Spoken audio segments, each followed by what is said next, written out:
नमस्ते दोस्तों, आप सबों का स्वागत है जेके स्टडी चैनल में।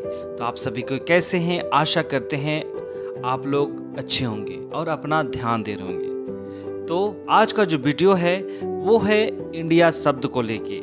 जी हाँ, आपने सही सुना।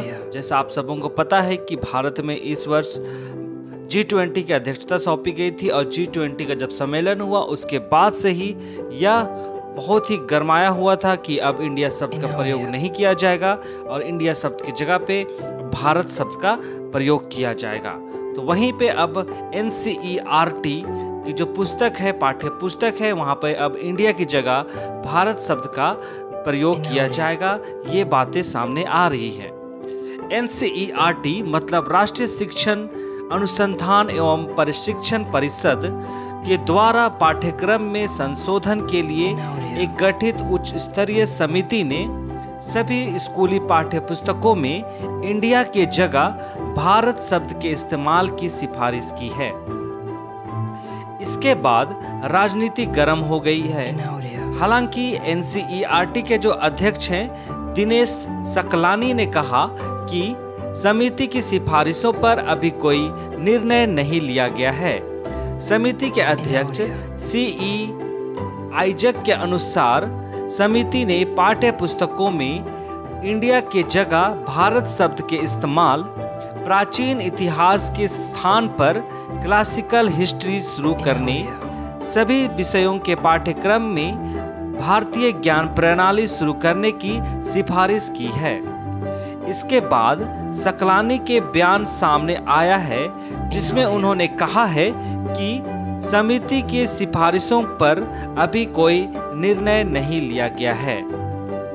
परिषद ने सोशल मीडिया पर लिखा कि NCERT का कहना है कि नए पाठ्यक्रम एवं पाठ्य पुस्तकों पर विचार की प्रक्रिया जारी है। इस कार्य के लिए NCERT विभिन्न पाठ्य क्षेत्र विशेषज्ञ समूह को अधिसूचित कर रही है। लिहाजा इस बारे में टिप्पणी करना जल्दबाजी होगा।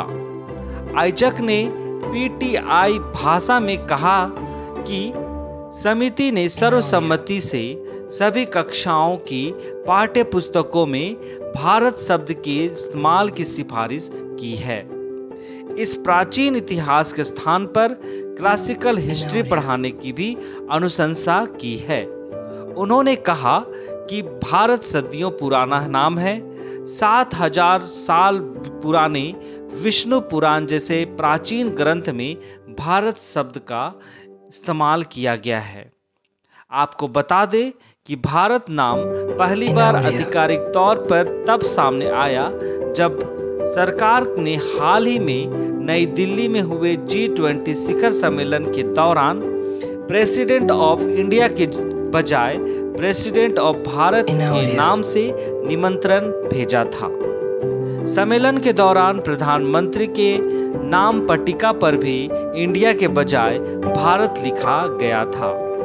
आइजक ने कहा कि समिति ने पाठ्य पुस्तकों में विभिन्न लड़ाइयों में हिंदुओं की विजयों पर प्रकाश डालने के लिए कहा है और साथ ही में भारतीय इतिहास अनुसंधान परिषद के सदस्य आइजक ने कहा कि पाठ्य पुस्तकों में हमारी विफलताओं का उल्लेख किया गया है, लेकिन मुगलों और सुल्तानों पर हमारी विजयों का नहीं।